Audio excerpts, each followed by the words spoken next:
Assessing the impact on project staff. Welcome participants to Part 5 of Module 3, Impact Assessment.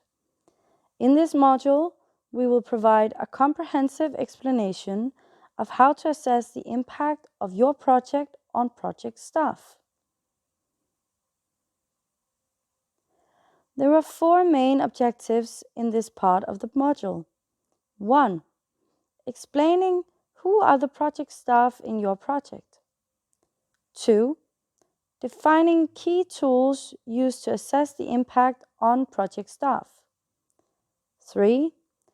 Explaining how these tools can be used to assess the impact of your project. And 4.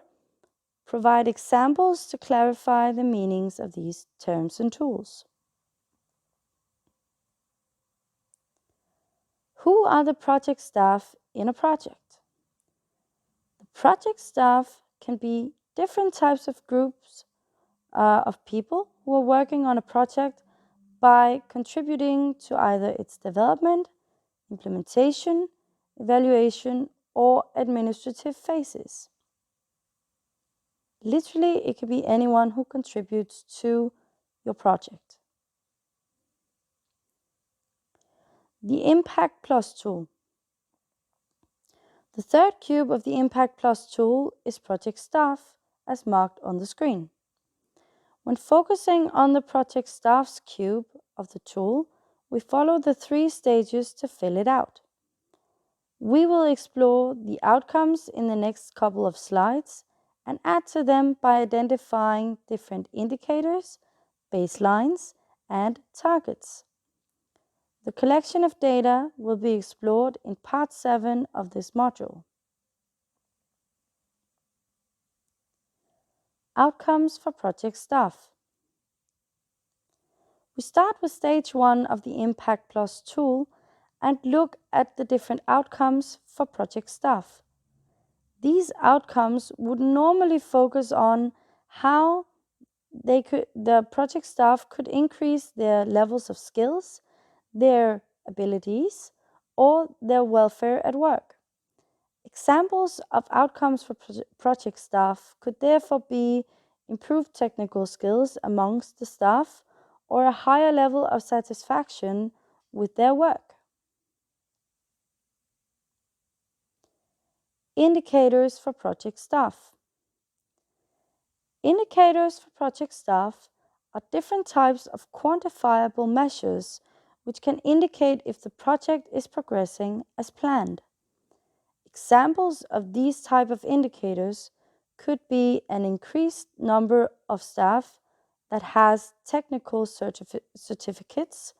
It could be a higher level of ratings of the tasks that the staff undertakes at work, or it could be the hours spent at work compared to the hours spent at home that the staff does. Baselines for project staff. The baseline for these indicators for the project staff are the current performance level of the chosen indicators that we just went through, where progress of the project can be measured against. Examples of these kind of baselines could be the current number of staff with technical certificates. It could be the current rating of how satisfied your staff are with working with the tasks that they're dealt. Or it could be the current hours that the staff spends at work versus the hours they have at home. Targets for project staff. Targets for project staff are the specific aspects which the project aims to improve during its implementation phase. Examples of targets for project staff could be to increase the number of certified staff by 25 people during the project. It could be to increase staff ratings of working tasks by 20%, or it could be to make the work-life balance for staff 50-50. Impacts on project staff. After using the above terms to detail the different outcomes for project staff, they can be evaluated through stage 2 of the Impact Plus tool. However, if you also additionally use the terms that is explained earlier in this module as a supplement to the terms within the Impact Plus tool, it will be much easier for you to understand the details of your project. By using these additional terms, it will also be easier for you to evaluate the different outcomes and rank them within the cube. Hereafter, the entire cube of project staff is ranked in comparison to the other three using a 1 to 5 scale from low to high impact.